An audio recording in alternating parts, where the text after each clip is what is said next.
প্রিয় শিক্ষার্থীরা, আশা করি তোমরা সবাই ভালো আছো। আজকে তৃতীয় শ্রেণী বিজ্ঞান ক্লাসে তোমাদের সুস্বাগতম। আমি তোমাদের শিক্ষিকা গীতা প্রবাসন। আজকে আমি তোমাদের অধ্যায় 10-এর প্রযুক্তির সঙ্গে পরিচয় এই চ্যাপ্টারের আগেও ক্লাস করিয়েছি। এটা আমাদের খুব একটা ইম্পর্টেন্ট চ্যাপ্টার। আমি তোমাদের বলেছি এটা আমাদের সব ক্লাসে আছে, 4-এও আছে, 5-এও আছে। এজন্য এটা আমাদের মনোযোগ দিয়ে পড়তে হবে। এটা আজকে আমরা পড়ব প্রযুক্তির সঙ্গে পরিচয়। পৃষ্ঠা নাম্বার 66 পর্যন্ত আমরা পড়েছিলাম। হ্যাঁ, তোমাদের নিশ্চয় জানা আছে প্রযুক্তি কি। প্রযুক্তি হচ্ছে কি বিজ্ঞানের জ্ঞানকে মানুষের কল্যাণের কাজে লাগানো কৌশলে হচ্ছে কি প্রযুক্তি।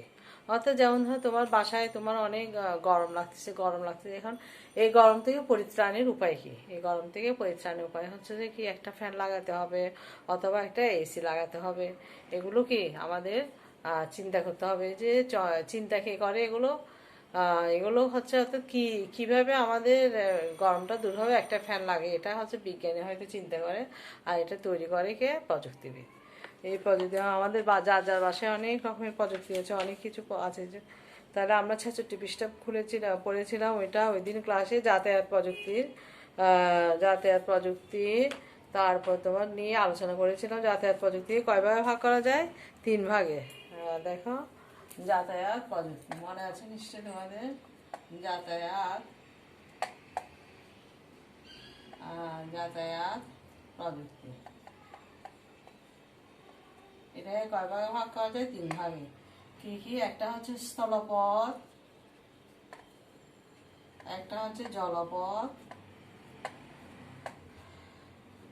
আর একটা হচ্ছে কি আকাশপথ।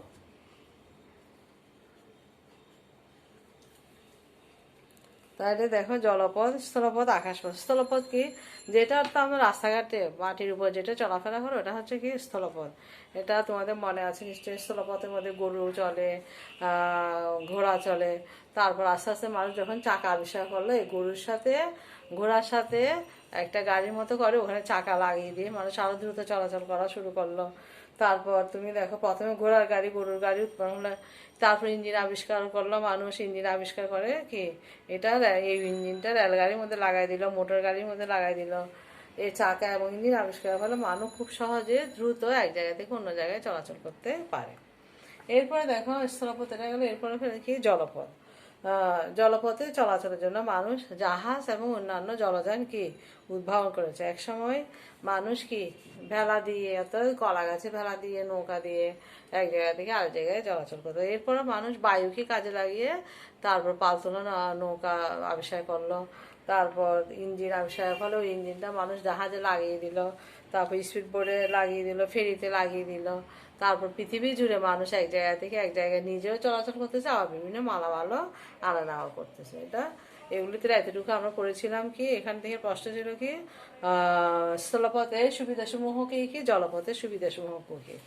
এখন দেখো, আমরা দেখব এই যে তাহলে এটা হচ্ছে কি স্থলপথে ঘোড়ার গাড়ি, তারপর তোমার এখানে ট্রেন, মোটর গাড়ি, এগুলো হচ্ছে স্থলপথে।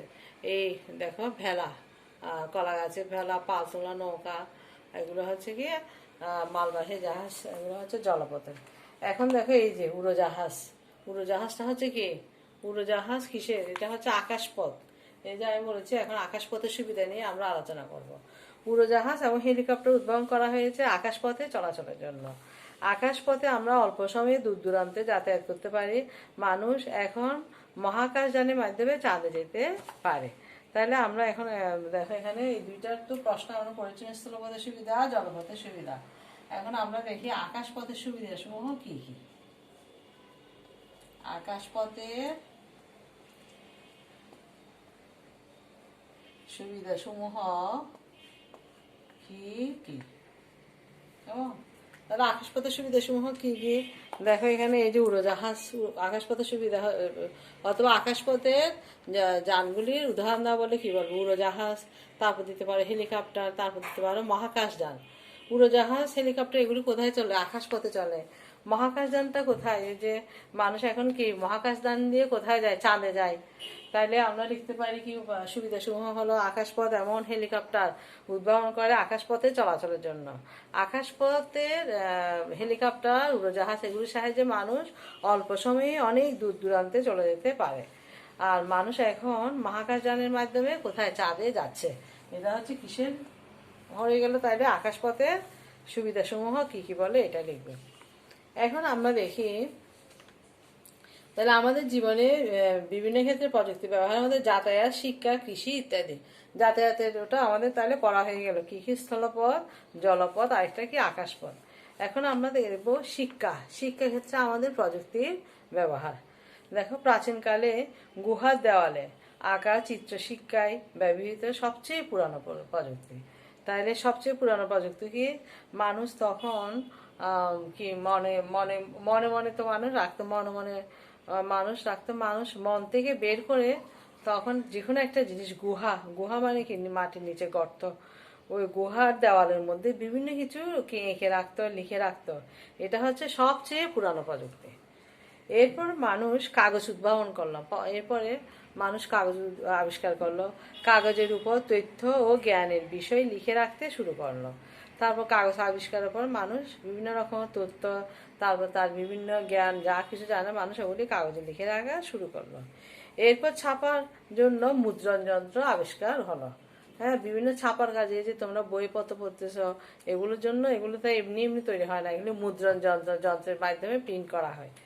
পড়াশোনার কাজে আমরা এখন কি কি? Computer, projector, internet, video camera ইত্যাদি ব্যবহার করি। এইসব হচ্ছে কি আমাদের শিক্ষা প্রযুক্তি। তাহলে তোমাদের যদি বলে যে শিক্ষা প্রযুক্তির কি সুবিধাসমূহ লিখো, তাহলে প্রশ্নটা লিখে নাও। শিক্ষা প্রযুক্তি, শিক্ষা ক্ষেত্রে প্রযুক্তির সুবিধাসমূহ লিখো। শিক্ষা ক্ষেত্রে প্রযুক্তির সুবিধাসমূহ লিখো। হ্যাঁ, শিক্ষাক্ষেত্রে প্রযুক্তির সুবিধা যখন বলবে তখন আমাদের এই প্যারাটা পুরা দিতে হবে। হ্যাঁ, কি কি দিবে তাইলে? যেটা বললাম, অর্থাৎ এই প্যারাটা সম্পূর্ণ দিবে। আর কিন্তু এখান থেকে, এই প্যারা থেকে আবার ছোট ছোট হিসাবে প্রশ্ন আসতে পারে। যেমন তোমার সবচেয়ে পুরানো প্রযুক্তি কি? এটা একটা প্রশ্ন আসতে পারে। যেমন সবচেয়ে সবচেয়ে পুরানো সবচেয়ে পুরানো প্রযুক্তি কি? তাইলে ওটা এক কথার উত্তর কি লিখবে? সবচেয়ে পুরানো প্রযুক্তি হলো কি? প্রাচীনকালে গুহার দেওয়ালে আঁকা চিত্র। হ্যাঁ, কি লিখবে তাইলে? প্রাচীনকালে গুহার দেওয়ালে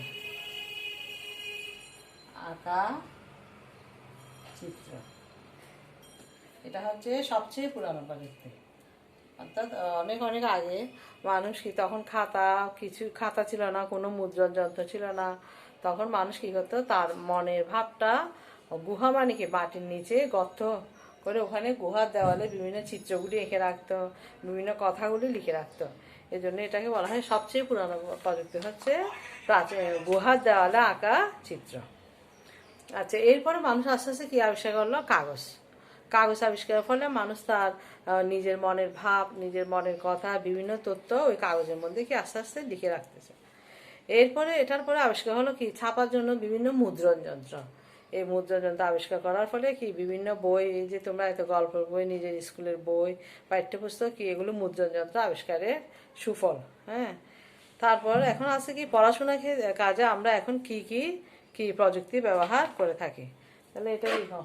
এগুলো লিখেছো নিশ্চয়, এটা আমি মুছে দিচ্ছি। এর পরের প্রশ্নটা তুলে নাও।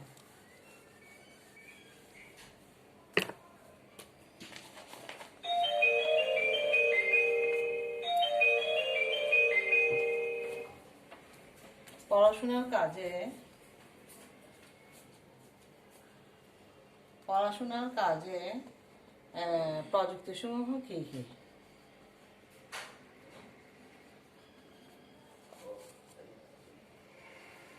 তাহলে পড়াশোনার কাজে প্রযুক্তিসমূহ কী কী বললে আমরা কী কী লিখব? আমরা লিখব computer, projector, internet, video camera ইত্যাদি হচ্ছে আমাদের পড়াশোনার কাজে পড়াশোনার ক্ষেত্রে প্রযুক্তি। তাহলে কী কী লিখবো আমরা? পড়াশোনার ক্ষেত্রে আমাদের প্রযুক্তিগুলি হলো কী কী? প্রথমে লিখবে 1 নম্বর কি কম্পিউটার, 2 নম্বর হচ্ছে কি প্রজেক্টর, 3 নম্বর হচ্ছে কি ইন্টারনেট, 4 নম্বর হচ্ছে ভিডিও ক্যামেরা। এগুলো হচ্ছে কি আমাদের শিক্ষা প্রযুক্তি। এটা তোমাদের পড়াশোনার কাজে প্রযুক্তিসমূহ কী কী আসতে পারে, অথবা শিক্ষা প্রযুক্তির নাম লিখো কয়েকটি, অথবা কয়েকটি শিক্ষা প্রযুক্তির নাম লিখো। প্রযুক্তির নাম লিখো, কয়েকটি শিক্ষা প্রযুক্তির নাম লিখো বললে আমরা কি লিখবো? আমরা লিখবো কি computer, projector, internet, video camera ইত্যাদি। তাহলে কি বুঝতে পেরেছে নিশ্চয়? আজকে আমরা কি শিখলাম কি? তাইলে আজকে আমরা শিখলাম আমাদের কি আকাশপথের সুবিধাসমূহ কি কি। তারপর আমরা শিখলাম কি আমাদের শিক্ষাক্ষেত্রে প্রযুক্তির উপকারিতা। তাহলে ঠিক আছে, এইটুকু তোমরা প্র্যাকটিস করে রাখবে। ছোট ছোট প্রশ্ন আমি যেগুলো দিয়েছি ওগুলি শিখে রাখবে। আশা করি সবাই বুঝতে পেরেছো। হ্যাঁ, ভালো থেকো, সবাইকে ধন্যবাদ। ঠিক আছে।